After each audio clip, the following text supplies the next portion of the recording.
अजित पवार यांना महायुतीतीलच पक्षांचा विरोध होताना दिसतोय। नारायणगावात अजित पवारांना भाजपने काळे झेंडे दाखवले।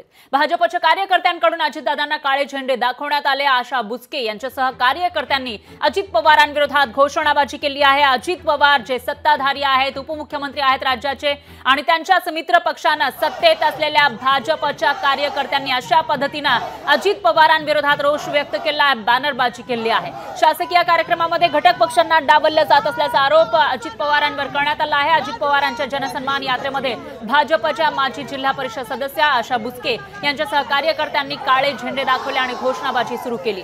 पर्यटन तालुका असताना शासकीय कार्यक्रम घेऊन घटक पक्षांना डावललं जात असल्याचा आरोप त्यांनी केला आहे। तर अजित पवारांनी पालकत्वाची भूमिका पाळली नाही असं म्हणत तीव्र शब्दात नाराजी व्यक्त करण्यात आली आहे।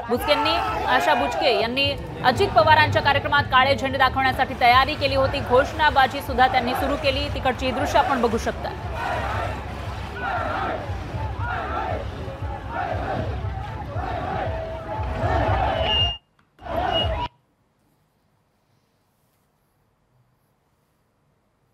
विरोध फक्त प्रशासकीय बैठका आतमध्ये पर्यटनचे, आणि ती कोणत्याही आम्हालाच काय पण राज्याचे मुख्यमंत्री उपमुख्यमंत्र्याचा फोटो नाही। शासकीय बैठक आहे, त्यांनी जाहीर करावं शासकीय काही कर्मचारी अधिकारी पदाधिकारी तिथे नाहीये म्हणून, आणि मग यांनी सांगावं का पालकमंत्री कशाला म्हणतात। पालकमंत्री का तर कोणी जाऊ शकतं, मतदान कोणी कुठे केलं याचा विचार न करता आजपर्यंतच्या राजकारणामध्ये जो येईल त्याला आपला म्हणेल तोच पालकमंत्री।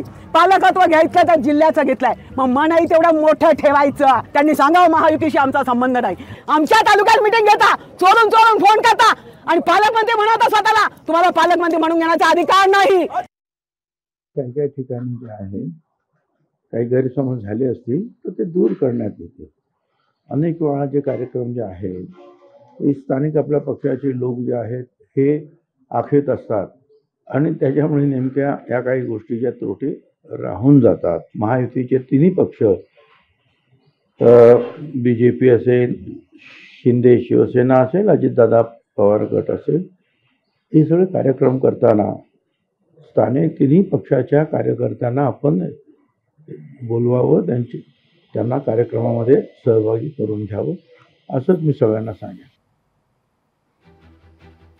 तर या सगळ्यावर संजय राऊतांनी ही प्रतिक्रिया दिलेली आहे, बघूया। जुन्नरचे आमदार हे अजित पवारांबरोबर आहेत माझ्या माहितीप्रमाणे।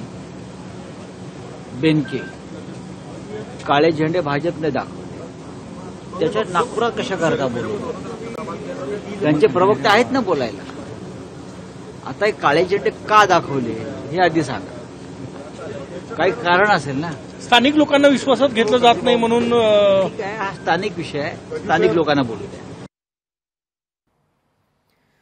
तर अजित पवार यांना काळे झेंडे दाखवण्यात आले आहे। चर्चा रंगलेली आहे या प्रकरणाची, कारण सत्ताधाऱ्यांपैकी एक असलेल्या भाजपच्या कार्यकर्त्यांनी पदाधिकाऱ्यांनी अजित पवारांना हे काळे झेंडे दाखवलेले आहेत। प्रशासकीय कामामध्ये मित्र पक्षांना सहभागी करून घेतलं जात नाही, त्या ठिकाणी अधिकारी आहेत तरी सुद्धा मित्र पक्षांना डावललं जाते असा आरोप करण्यात आला आहे। त्यामुळे आता या ठिकाणी चर्चा रंगल्याचं पाहायला मिळत आहे। आता यावर अजित पवार याची दखल घेतात का, त्यांची काही प्रतिक्रिया येते का, ते बघावं लागेल।